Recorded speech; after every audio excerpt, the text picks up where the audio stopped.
मराठा समाजाला ओबीसीतून आरक्षण द्यायचं की नाही हे शरद पवार आणि उद्धव ठाकरे यांनी सांगावं, मंत्री उदय सामंतांचा टोला. शिवसेना, ठाकरे गट, शरद पवार आणि काँग्रेस राजकीय दुटप्पीपणा करते आहे. त्यांनी ओबीसीतून मराठा समाजाला आरक्षण द्यायचं की नाही हे सांगावं, असा सवाल करत मंत्री उदय सामंत यांनी टीका केली आहे. छत्रपती शिवाजी महाराज यांची शपथ एकनाथ शिंदे यांनी आरक्षण दिलेलं आहे, टिकवलं आहे असंही सामंत यांनी म्हटलेलं आहे.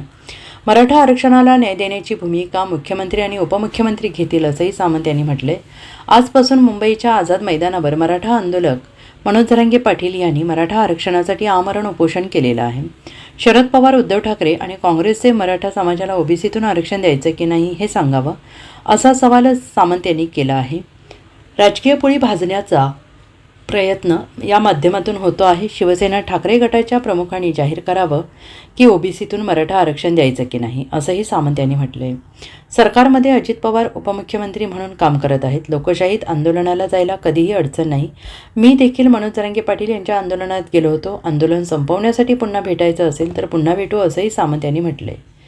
मराठा समाजाला 10% आरक्षण देऊन दाखवलेलं आहे. उपसमितीची बैठक झालेली आहे. न्यायमूर्ती शिंदे समितीला 6 महिन्यांची मुदतवाढ दिलेली आहे. उपसमिती सकारात्मक आहे. आगीत तेल ओतण्याचं काम काही लोकांनी करू नये, असं सामंत यांनी म्हटलेलं आहे. असतील की छत्रपती शिवाजी महाराजांची शपथ शिवसेनेचे तत्कालीन मुख्यमंत्री आदरणीय एकनाथ शिंदे साहेबांनी घेतली होती आणि 10% आरक्षण, टिकणारं आरक्षण हे माननीय एकनाथ शिंदे साहेबांनी, देवेंद्रजींनी आणि अजितदादांनी दिलेलं आहे. ते कोर्टामध्ये टिकलेलं आहे.